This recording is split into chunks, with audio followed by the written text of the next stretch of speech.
How do you believe our Indian education system should be more adaptive or inclusive about the modern technologies which is coming up? Well, one thing I tell everyone who gets into the industry or is in the industry, hey, you got to keep reading. You got to stay up to date. With this, with the way technology moves, you'll become irrelevant very quickly. And if I make the woman's job easier at home, she will have more time for her career. When I came out of IIT, I was scared of talking to girls. I really thought if they talk to me for more than 5 minutes, I better run away because they might want, their intentions might be marriage or something. So, I need relevant applications that make a difference to people's lives in India, give them a better quality of life. When I was in electronics in my third year, we had a 5-year program. I actually constructed a radio. And of course, the wiring was all over the place. So I had to take it to a mechanic in Kharagpur town who then redid the wiring for me neatly and came out. So that's when I thought, okay, look, I'm an engineer, I'm not a mechanic. I've got to be clear on that. Hello everyone, myself Anitha, mother of a 12-year-old lovely kid and COO of GUVI with an experience of 18 years in tech, and I'm on a mission to empower women of India in tech. And we have a very special guest today with us, and before introducing him, I would like to thank Solid.ai, GUVI and HCL Tech for joining hands for this massive initiative of skilling 500,000 of women in this country. Yes, about our guest today, I have a cheat sheet with me, because the list is long of his achievements. 5 decades of experience in technology and long string of entrepreneurial success. Co-founder of HCL, co-founder of Epic Foundation, chairman of TechSpan, chairman of Magic Software, co-founder SpickMackey. He has been an all-rounder and kind of philanthropist, business person, entrepreneur, board member, excellent sales leader. And he has an amazing capability of networking. And welcoming Mr. Arjun Malhotra for this day. Welcome, Arjun, and thank you so much for the time you have given to us. Not at all. Thank you. So before indulging to the session, I would like to ask, how do you manage to stay relevant to this industry? Because it is ever-evolving, fast-paced industry, right? And how do you manage to stay relevant to it? Well, one thing I tell everyone who gets into the industry or is in the industry is that, hey, you got to keep reading. You got to stay up to date. Otherwise, with this, with the way technology moves, you'll become irrelevant very quickly. Yes. As long as I was in operations, I would have a lot of people who read different things come to you and discuss stuff. And so you would stay updated. You would still have to do your reading. Once I've sort of moved out of operations, the nice thing today is lots of young people, alumni from Doon School, from IIT Kharagpur, other IITs, from Headstrong, TechSpan, HCL, they come in and talk about new ideas they have. Discussions and what they happens want to do. often. Yeah, and that keeps me updated with a lot of stuff, not just in technology directly, but also in industries like retail and agriculture. What is coming up in the industry and the other domains as well, which is coming up. That's right. Relevant to the where technology. they find their products or what their ideas might be relevant. So I find that I'm learning a lot more now than I did earlier. I still have to keep reading. Yeah. That excuse you don't have. You have to. You have to commit to yourself in this industry that you have to stay updated. Otherwise you are irrelevant very quickly. Okay, get it. Reading is mandatory and staying updated with all the discussion with your peers and the upcoming entrepreneurs, right? True. Definitely, yes.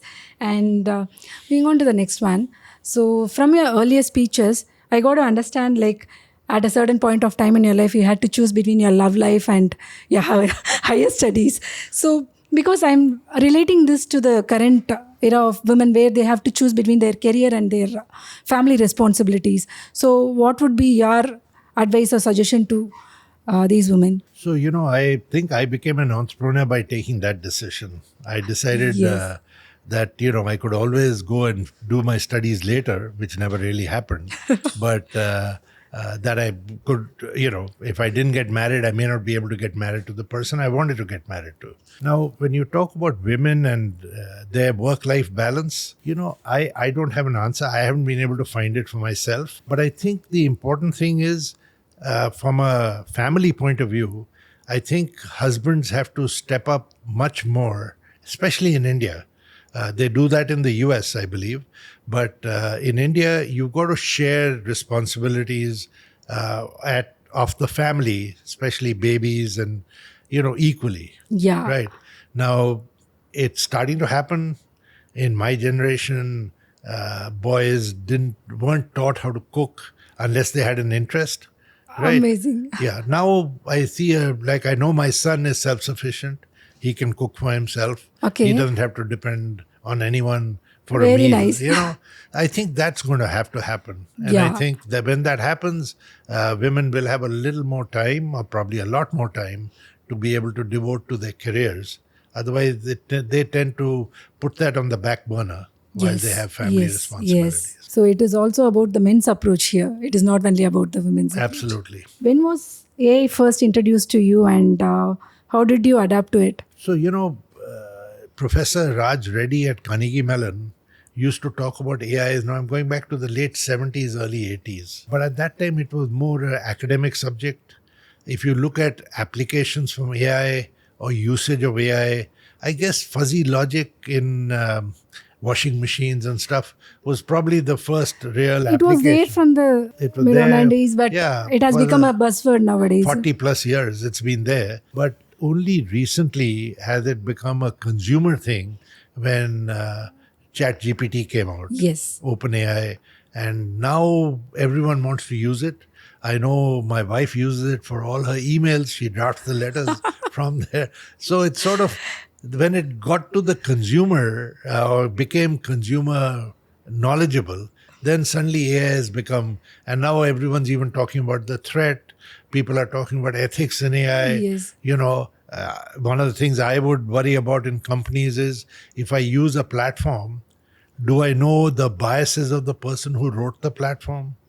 Because if I take anything from that platform, that bias will show in whatever I put out. And it may not be something me or my company agree with. And so, there are lots of things to be done before people start using it extensively. And also, as you mentioned, people have started seeing this as a threat. Jobs, yes. It's no one knows right now how it's going to impact the workforce. I don't know either. But I would like to go back to history. When we started computers, at that time, unions were against computers because they felt jobs would be taken away. Right. Look back over the last 30, 40, 50 years, and you look at what computers have done is they've created more jobs. All the jobs need is you have to be computer savvy. Yeah. If you know how to use a computer, there are jobs available. Definitely. And it has made our life also easy. Yeah, yes. And I think AI will do the same thing. Over time, if you know how to use AI platforms, use AI effectively, you'll have jobs and there'll be more jobs, because think of how much more structured and unstructured data is going to be available for analysis, for you to take decisions. Yes. And now you will use that because you can get trends from that data, both structured and unstructured. Unstructured, yeah. So, it's the video data is going to become useful for people to take decisions. It wasn't that valid earlier because you didn't know how to do analysis on it. So I think you're going to see a spurt in jobs. It might take a little time. And again, the digital divide will make the difference. Any remarkable AI solution or AI startup which you keep a watch on? Lots of them. And most of them, a lot of them have platforms that can do multiple things. And I keep telling them, as a startup, you got to focus. You decide which segment you want to be in. And my logic is, look, in something, if I'm going to start a company, it doesn't matter big or small. It doesn't matter if it's a niche or whatever. But in that one thing that you do, or one of the things that you do, I should say, you have to be the best in the world, right? Exactly. First of all, that gives you a lot of pride. In terms, it gives your employees a lot of pride. Yes. I mean, if I can go and tell my social circle that I work for this company that's best in the world in this thing, it gives you, it may be a $10 million company, but if I'm the best in the world in that niche, it just makes me feel good, makes everyone feel good, gives you social standing, all that stuff. So I tell people to concentrate, to try and see if they can work in one segment or one application or one solution in which they are better than anyone else. And once they do that, then they can expand into other things. Right. And yes. then you can do things where you're as good as other people because you've got the basis on which you can get into an account. Yeah. So we'll go for a picture. Sure. You'll have to pick one picture from the Okay, I'll pick list, the last one. Yeah. and we'll speak about. Yeah, this particular picture is when we announced our first product at Epic Foundation. Now, I should talk a little bit about Epic. So what HCL, let me go back to history a little bit. HCL was a hardware company. We started as hardware. We probably had the best R&D team in the world, I should say. We took out our first 8-bit commercial computer the same month and year in which Apple took out Apple I in the US. And we weren't just a computer that did computing. Because India had power problems at that time, power would go off and on at random and for long periods of time. And, recovering a computer from a power failure is complex. You need a fairly advanced programmer to be able to do that. And we didn't have too many programmers in India at that time. So we built what is called a power shutoff auto restart. Okay. So what we did was we had a truck battery, a lead acid battery, connected to the computer with logic, which held all the registers at the point where the power failed. And so the computer started from that point. When the power came back, the computer started from exactly that same point. Okay. Yeah, at maximum, you might lose one line of printing because that buffer, depending on the printer you used. But other than that, the computer operation was pretty amazing normal. jugaad. Yeah. And, that's what made us unique. That's what got us to sell a lot of computers to people in Very India. innovative also for that particular time. So we actually had done a more complex machine than what Apple I was at that time. So that was our level of hardware. We still have that level of hardware. Today we do design for people all over the world. We don't design products for our own market. And now the Indian market is large enough. So, I guess the oil price keeps going up and down, but technically in 5 years, our import bill on electronic components could exceed our import bill on oil. Yes. Because our market is so very large. much, yeah. So unless we design products for our market and then manufacture them here and force the component manufacturers to come in and give it to us here, right? We're going to have a problem. And so that's why we thought we'd start Epic. What we thought we'd do is we'd fund and be the catalyst to do the design. Okay. Products that are volume like tablets or smart meters, a number of them, LED controllers, and then get people in India to manufacture it. So maybe hopefully get some Indian brands that are known worldwide for hardware. Like we have brands that are known for IT services. That was the thinking. So that's why Ajay Chaudhary and I and some other people joined us, decided to... he's Mr. Ajay Chaudhary is one of the HCL Co-Founders. 6 persons when he started with HCL. Yeah.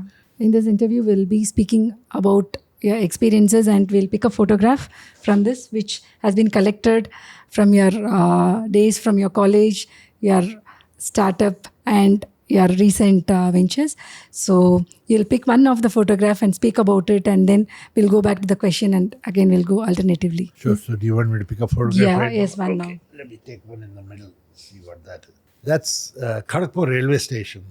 So I went to IIT Kharagpur to do my electronics and electrical communication engineering. And the key thing about the railway station is it's the longest platform in the world. Yes. Kharagpur was a big hub for what is called the Bengal-Nagpur Railway, BNR, and the restaurant, the railway restaurant where we used to eat once in a while at the station is still called BNR. That's how we refer to it. But basically, from Calcutta, the lines to the railway lines to Madras and to Bombay diverged at Kharagpur. So, in fact, the IIT Kharagpur campus, on one side is the line going to Madras, on the other side is the line going to Bombay. And so that's, Yeah, and also I have few memories on Kharagpur railway station, Shingadas, the garam Shingadas, what we get there. Yes. I used to cross this when I go to Durgapur. It used to be the second largest city in Bengal. Now probably Durgapur is the second largest. Durgapur, yeah. So Arjun, you have been in this entrepreneurial journey and in this technology for 5 decades now. And how do you believe that initiatives like Solid.ai can bring an impact on global landscape, AI landscape? So I think, what's happening in AI today, there seems to be a shortage of people who are AI trained or AI knowledgeable. And every company is, retraining their people, looking for people outside. And this shortage is going to continue for a while because we are still in the experimental phase. People are doing multiple things, trying to see how AI can reduce processes, make them more efficient, etc., etc. Right. Now, if we could get more AI trained people, properly trained, Yes. and unfortunately a lot of our engineers in the colleges they go to aren't properly trained, and they have to be taught a whole lot of things, not just AI. But if we could get people who have the capability and they can be trained, there would be a big market for them. And I think by training women in AI, we are actually doing multiple things that are good. One is obviously you'll make the gender equation better in industry. Yes. B, I think women get a unique perspective that would be different to what is there in male-dominated companies today. And hopefully we will find, in my view, one of the areas where we'll find solutions is at home. And if I make the woman's job easier at home, she will have more time for her career. And so definitely. hopefully if enough of them get involved and understand this technology, they will look at some of the tasks they have at home and try and quote unquote automate them through AI in some form, and which will obviously get lowest priority when you look at companies. Definitely, yeah, very true. And hopefully it'll give them, make them more career oriented. And we'll get more women in the workforce. And you've got to remember, at least the CBSE results in India today, women are outscoring men on percentage achievements. Yes. Right? In fact, on a slightly humorous note, there was a medical college in Punjab where, because they had more women than men, the boys' hostel became the girls' hostel, and the girls' hostel became the boys' hostel. And the funny thing is that the boys' hostel has a 9-foot wall around it. So, and more of that is going to happen. Because if colleges don't keep up with this changes. I know at IIT Kharagpur, we now have 3 hostels for girls. There was one in my time. And how many girls were there when you were studying in? So when I was studying, we had about 2,500 students on campus. There were 50 girls. Okay. And in a way, we were better than the other IITs because we had an architecture department that had a lot more girls. Admissions of girls girls would, in architecture. But now I think the percentage in Kharagpur, and I don't have the exact, I think it's 18% out of 17,500 students. Okay. So there are lots of number girls. has also increased. Yeah. So there are additional hostels coming up for girls, and it's good to see, and it's also good for everyone, because I know when I went to an all boys school and pretty much to an all boys college, when I came out of IIT, I was scared of talking to girls. I really thought if they talk to me for more than 5 minutes, I better run away because they might want, their intentions might be marriage or something. So hopefully they'll be a little more balanced when they come out of the IITs now.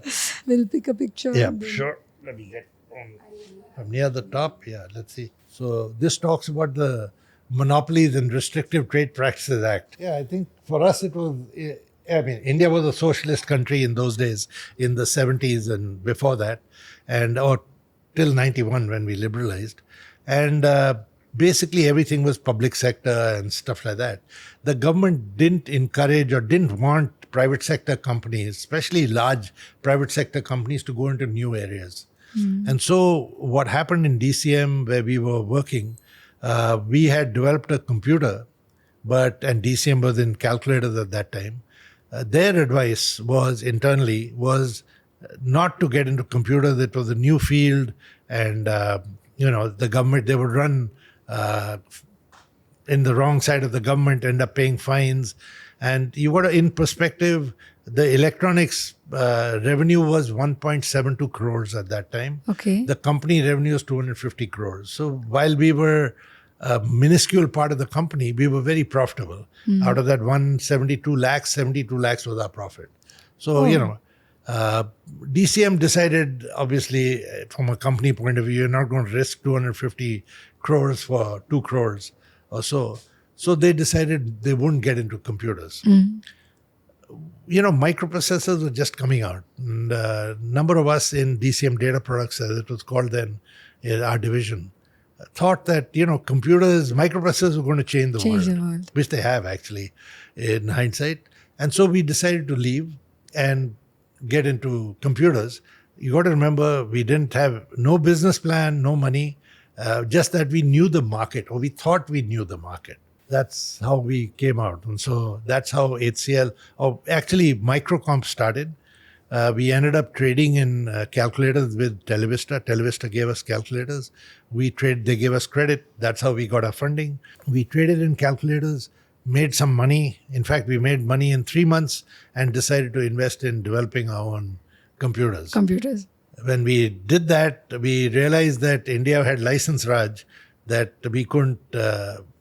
computer licenses were reserved for state and public sector. Private companies couldn't get it. And so we went to UP Electronics, who had a license, Uptron as it was known later, and did a joint sector with them. We were the first joint sector with them, and we named it Hindustan Computers Limited, because it was a choice between Bharat Computers or Indian Computers and Hindustan Computers. We thought Hindustan Computers sounded a little more... resonate more towards... a little more solid, if I use the term. And that's how HCL started. And also with UP Electronics joint venture. Yeah, so a joint sector company was basically 26% UP Electronics, 25% promoters, and 49% public. But the total equity was 20 lakhs. So the amount that had to go public was 9.8 lakhs. The cost of going public was more than that. So we ended up indirectly owning 74% of the company. Brilliant. Okay. There is an idea of making India as a first nation. And what does this idea mean to you? So, AI first nation, everyone, I think China wants to get that, US wants to get it, so do a number of other countries. According to me, this first is a misnomer. I don't want to be first. I just want to be the best. Right. I don't want to be the biggest. To me, that's more important than being, And what I think is, if we can get applications that are relevant to us. So I go back to the concept of relevant technology. I need relevant applications that make a difference to people's lives in India, give them a better quality of life.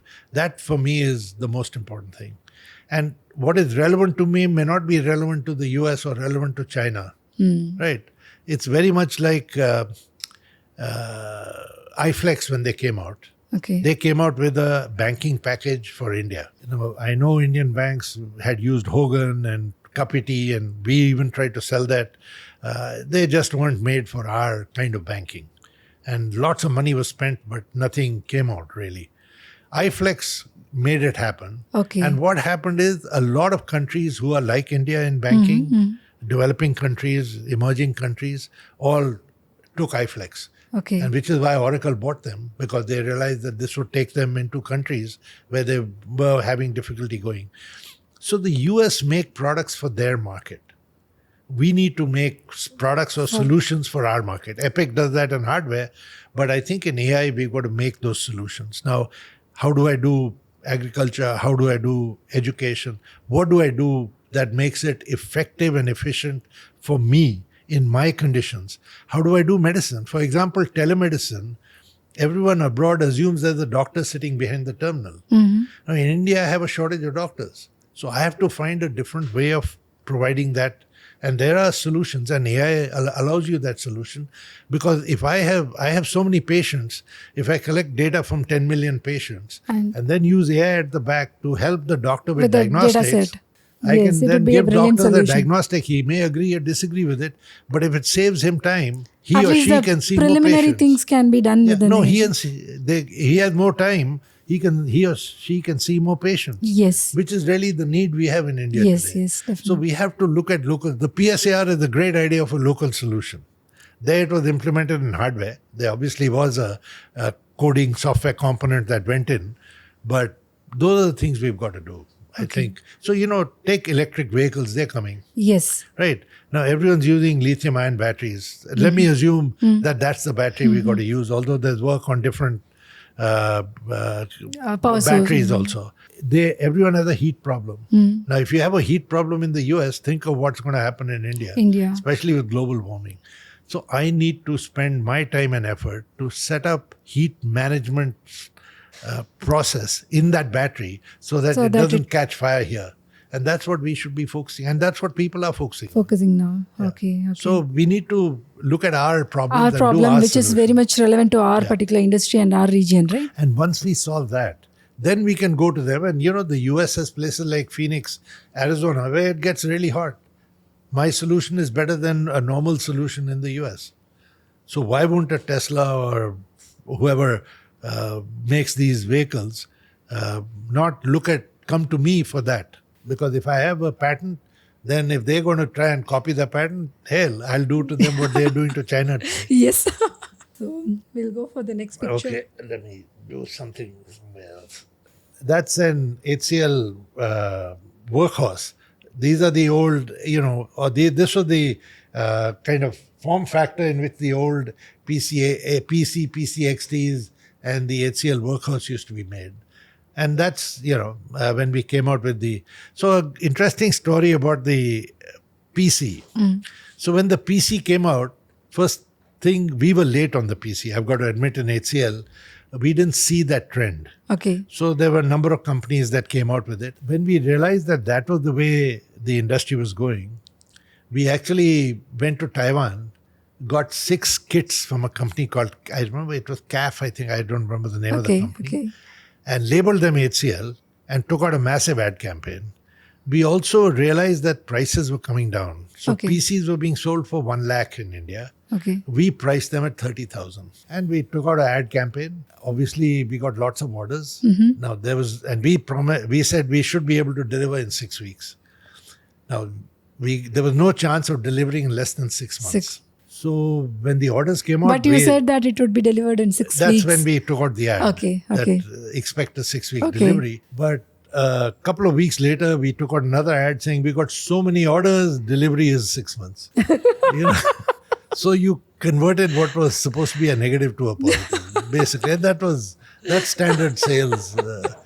And of course then we... Acting according to the situation. And we were seen as market leaders because of that. And yes, and then we did get a large chunk of... And then PCs became commodities. So you had assemblers down the street who were assembling it, who didn't pay excise or probably didn't pay, I don't know. But they were able to give it much cheaper than us. Obviously, our overheads were also there. So we went back and looked at the market again, and we realized that 80+% of the users were using only 2 functions, Word and Excel. Yeah. And so what we did was, using our R&D, we wrote some microcode, changed the 8088 to an 8086, which is a faster chip, and made those 2 functions, Word and spreadsheet, 3 to 4 times faster. And we called it the BusyBee 2, I remember. Sold it at a premium of 10,000 rupees to the normal PC. Right. And we do benchmarks everywhere. And, the other people obviously couldn't give it that fast because they were using a standard product. And for a couple of years, so, it was amazing. For an incremental bill of material of 75 rupees, we were charging 10,000. Right. There was some software that went in, obviously, because there was some EPROMs and stuff. But yeah, that gave us huge profits for 2 years. Then everyone wanted to use AutoCAD and blah, blah, blah. So we had to pull because it wasn't compatible to any of those. The normal PC had to come back. But by that time, PCs had gone to 286s, 386s, they had also moved to the next level. In your career, you'd have come across a lot of women leaders and women entrepreneurs. Any inspiring leaders or entrepreneurs you would like to mention so that to inspire our audience as well? Yes. So, one of the first leading women I met was Naina Lal Kidwai. I met her as part of the Harvard group, but she was the head of Asia Pacific HSBC for a long time. And then, of course, we had in HCL itself, we had Neelam Dhawan, who came from, I think, FMS in Delhi, if I remember right, and ended up heading our marketing, and then went and became head of HP India. We've had a number of women who worked with us. Some of them I took overseas when we started HCL America. Amazing. And a lot of them have done really well there too. Brilliant job. I think, we were pretty open in terms of recruiting. That there weren't that many women in engineering. So we didn't really have that many women come in. Some of our good salespeople were women. I remember Veera Printer in Bombay, Sujata Puranik in Bangalore, I think, or she was in Bombay or Bangalore. Okay. But yeah, a lot of them have done fairly well. In fact, I was going to say in NIT, when we started NIT in 1980 or so, we had about 1/3 women and deliberately did that. Brilliant, yeah. But the problem NIT had was after 3-4 years, they would get married and go to where their husbands are. And so a lot of experienced people in the earlier years, NIT was losing. Subsequently, they opened offices everywhere, and then if you moved, it was okay. So as a strategy, they gave what is called a dating allowance. I don't know how legal it is today. But what you did was, if you dated someone in the company, half the food bill, the dinner bill was picked up by the company. The whole idea was to encourage them to mix and get married and stay. Employee retailing strategies. Yes. Yeah. It was sort of unique, but, as I said, I don't know if it's legal. At least I know in the US it's not, but it worked for NIT in the early days. So any other strategies you had or made to retain your women employees in any of your... Yeah. So one of the things we did was at Headstrong, we had women who were trained in a certain area, and we worked with the investment banks. And so losing them for 6 weeks was tough enough for their maternity leave. But invariably, people end up staying home for 3 months or 6 months. And, that's the way life is. And so you can't, you have some problem, baby is not well, whatever. So we decided to open a creche in the office. So in our top floor, we set up a creche. We had nurses and ayahs to look after the babies. And we gave a camera for every baby. And the mother could see the baby in a little window while she was doing her work. And then she could go up if she was needed, or she had to feed the baby and stuff. So that worked really well for us, because that productivity was very high. Since they were happy to come to work. Because you want to get out of home, you've probably got mother-in-law, whatever. There are lots of other problems at home. And so it's much easier to be in office work and have someone look after the baby. Being in office and also not to worry about the baby, as they could see very well in the desk. So we'll pick a picture. The other one. Okay, let's pick. So yes, so I'll talk about this DCM Data Products first computer system that we had. Well, it was a 4-bit microprocessor-based system called DCM called it the 1101.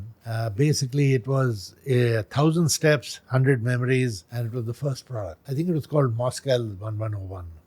We had designed it. It was based on a 4-bit PPS microprocessor.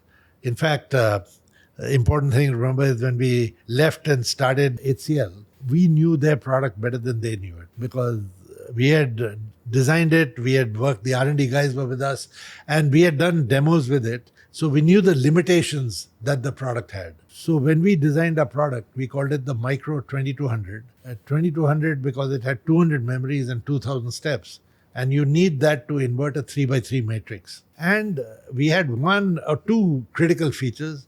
One is we had 4 user-definable keys, which meant that, if you wanted a sign or a hyperbolic sign or whatever, you could pre-program it, and then one key would give you that answer. And we had one more thing. In DCM's machine, if you made a mistake, you had to re-enter those 1,000 steps or whatever part of the 1,000 steps. Oh, okay.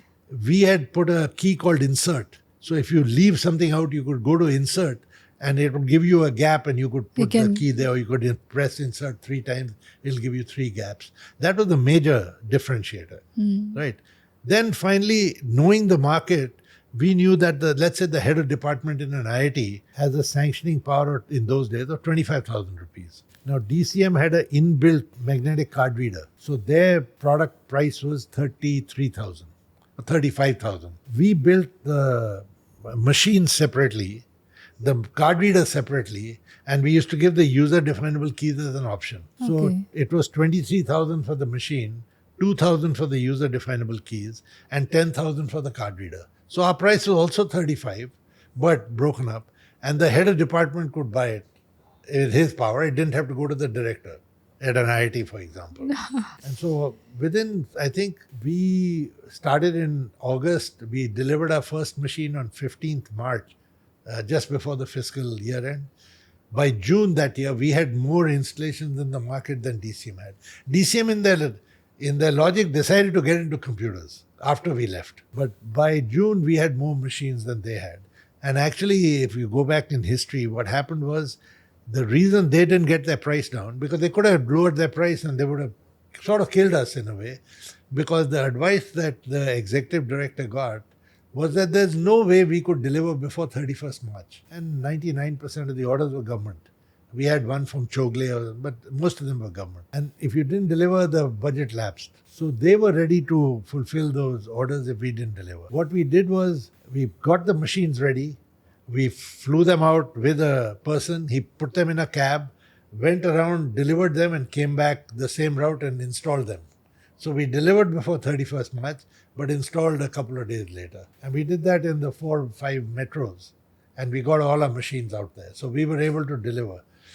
So when we started talking about a commercial computer, that was a scientific machine. DCM had a commercial computer ready. We had designed it and left it there. But and again, the advice the ED got was, there's no way they're coming. But he said, last time I listened to you, I burnt my fingers. So he sent them abroad to get a kit, a 8-bit kit. And DCM took out ads like, wait, we are coming out with our computer and all. They were very defensive ads in a way. Now, if you think of it, the 4th largest company in the country is putting defensive ads against a startup. I mean, we exploited it to the hilt to get credibility. The other thing we did was, we had limited money and we had to recruit.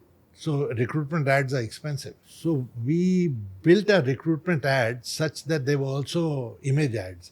So we say, like our first recruitment ad, a few exceptional opportunities for a few exceptional people in an exceptional company. And then you said what you wanted and put Hindustan Computers Limited. Took out ads that were different. So they stood out in that recruitment pages, and they also built the company image in some way. So yeah, those were interesting days. How do you believe our Indian education system should be more adaptive or inclusive about the modern technologies which is coming up? Yeah, so actually, yes. I mean, but that is an advanced thinking. First thing is we must make sure teachers in village schools go to the school.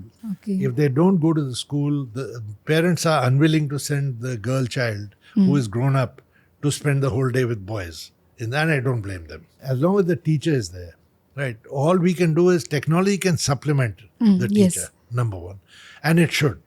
And so we have a lot of courses. You got Khan Academy. You got lots of digital content that can go to schools. I think the other thing, 2 more things. One is we've got to find a way of getting that content and making it inclusive for people who have some learning issue, whether ADHD or autism or visual or hearing or whatever. We need to add that. It's not there today. Even in city schools are starting to talk autism. Right. Autism. The other thing is, like we talk about personalized medicine and how that's going to come and become, and we've been doing it in the old Ayurveda homeopathic days. Yes, very much. I think we can look at personalized, today with AI and digital, I can look at personalized education. I can actually make curricula or a course for a student rather than making it for a school or for CBSE or whatever, right? Digital allows me to do that. I don't have to take standard books and stuff. All that knowledge I can put out, but put it out in a way that it is very much relating to the that individual, learner. the kid, it gets interested in reading it. Yes. And I think we've got to go that way. We are far away from there right now. But my logic is, like we jumped the landline part and went straight to mobile and really have become a global power in mobile apps and stuff. We should look at doing that in education. and in skilling. Yes. Actually, Yes. those are areas that we need to look at. Whether it'll happen or not, I don't know. But yeah, let's try. We all believe that it will Yeah, I happen very believe we soon. should do it, and I believe it can happen. Right now, they're busy changing history books and doing lots of things that I don't know where that leads us, but I think we should put our efforts on educating kids. Right? Even if we give the them current whatever, technology. because everything is available on the net today. Yes. Why do I have to change my history books or change things? I mean, everyone is digitally, I mean, they're all on the net. They can read Wikipedia, they can read everything. Yes. So you can't change the world. So trying to brainwash people those days are gone. Yes, Arjun, we'll pick a picture Yeah. now.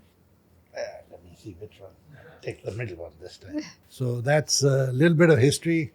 I've got to explain that. That's us signing the joint sector agreement with UP Electronics in Lucknow. Okay. If you look at that photograph closely, I'm not in it.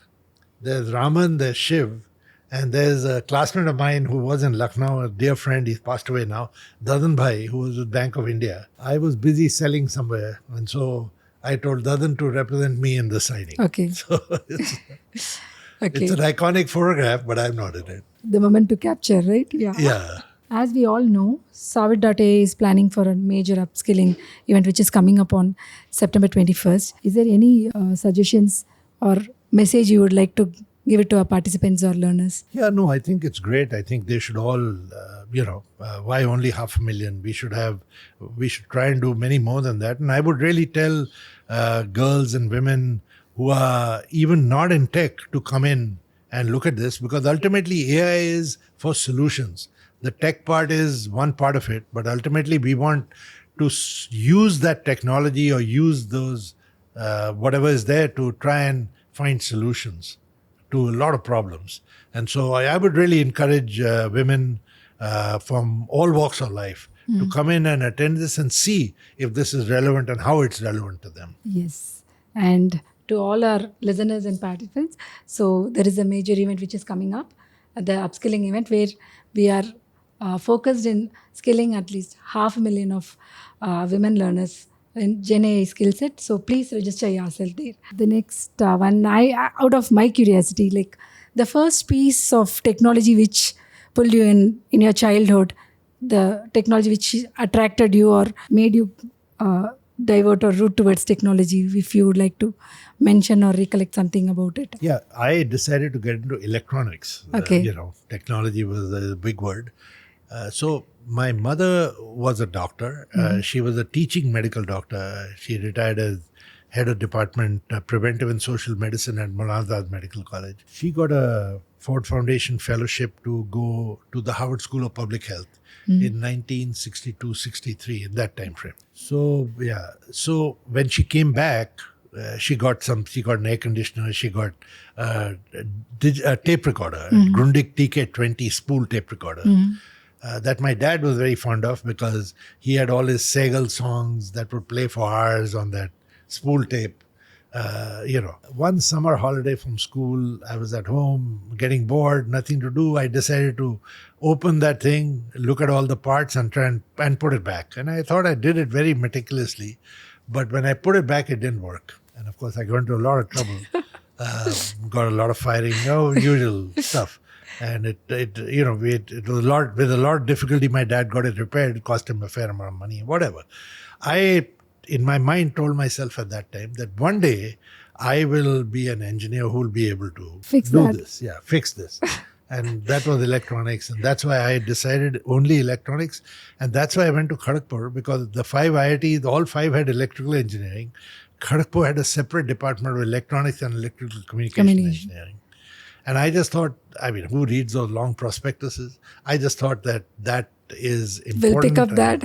And yeah, that's what I want to do. I want to be a little more focused, which is how I landed up at Kharagpur. Much against my grandmother's wishes, because she felt a kid who stays away from home for 9 years, but I'd been in Doon for 4 years, I was going to loses that family connection, whatever. She'd also actually promised her, got her brother-in-law who runs a factory here, I'm on their board now, to promise me that if I did mechanical, got a first division, he'd give me a job for 2,000 rupees a month. Now remember, I stayed back for 950 rupees with DCM. 2,000 was a king's ransom. those days. And when I went for my interview, the director of IT Delhi, who was a friend of my grandmother's brother-in-law, he asked me, why don't you look at IIT Delhi? And that was the end of my interview because the IIT Kharagpur guy pounced on him and they had this big argument. Okay. And part of it is, look, in all honesty, I have never worked that harder in my life. There were 30 seats in electronics at Kharagpur. Naivety in that time, I thought if my rank is 30 or below, then I'm guaranteed that seat, all India rank. So I really studied hard for that exam. I was a little nervous going in because I was 32nd in India. Of course, then I realized when I talked to people, there were some people, I was 12th in North Zone, there were some people in the line in front of me for the interview who were taking mechanical and all. So I thought, okay, I'll get my electronics kind of thing.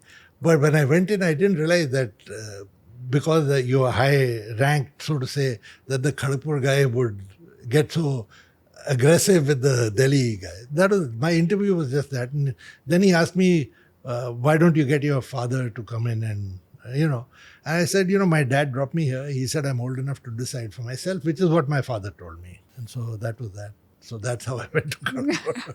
Okay, so we'll pick a picture now. Another one, okay. Yeah, these are, again, HCL machines. I've talked about them, Micro 2200, Workhorse, and BusyBee. The Workhorse was our computer that ran NPM, which was our own operating system before the PCs came out. Right. Okay. Then we ran MS-DOS. And then finally, when Unix came, we had the sources. So we developed our own stuff. And that's how we went to the US because we had a unique product on Unix. We had made Unix was a scientific operating system used in that area. We had converted it into a commercial system by adding a file system which was very similar to PDP-11 and a spooler and compilers and stuff like that. And because India was part of the kind of Soviet bloc in those days, a lot of the latest chips would not get cleared for India.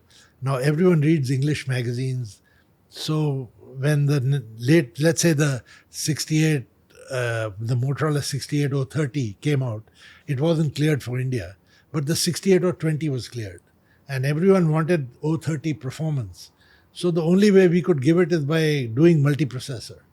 And so we had developed a multiprocessor system computer, but the user operated as if it was single Unix. So I didn't have to retrain the Unix programmer. And that was unique because those machines, more powerful machines doing that, were from MIPS and Pyramid and selling for $1 million in the US.